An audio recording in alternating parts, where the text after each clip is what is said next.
हम मीनू झा प्रणाम करै छी समस्त मिथिलावासी के। आइ हम एकटा मौहक के गीत गाबऽ जा रहल छी। संग दऽ रहली श्रीमती ललिता झा। आशा करै छी अहाँ सबके नीक लागत। पारंपरिक गीत छी, बहुत पुरान गीत अछि। नीक लागत लाइक शेयर जरूर करब। धन्यवाद। जय मिथिला, जय मैथिली। जल्दी जल्दी खाओ दुल्हा रात बीतैया,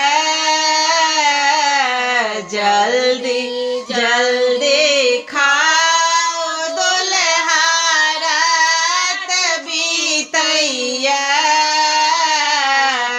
एक डिबिया तेल हमरा रोज जरैया, एक डिबिया तेल हमरा रोज जरैया।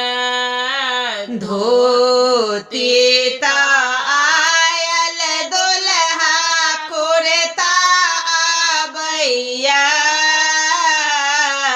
धोती ता आयल दुल्हा कुर्ता आबैया। गंजिल सारता बाजार घूमैया, गंजिल सारता बाजार घूमैया। जल्दी जल्दी खाओ दुल्हा रात बीतैया, एक डिबिया तेल हमरा रोज जरैया। घरे ता आयल दुल्हा साइकिल आबैया, घरे ता आयल दुल्हा साइकिल आबैया।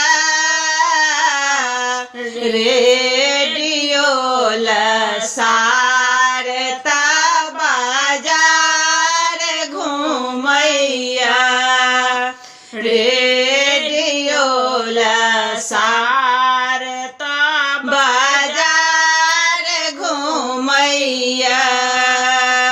चूड़ाता आयल दुल्हा दहे आबैया,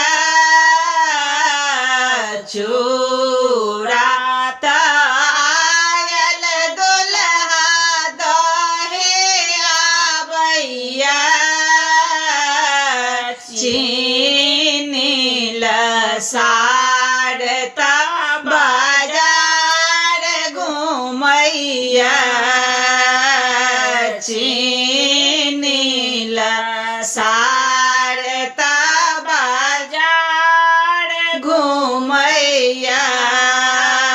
जल्दी जल्दी खाओ दुल्हा रात बीतैया, एक डिबिया तेल हमरा रोज जरैया,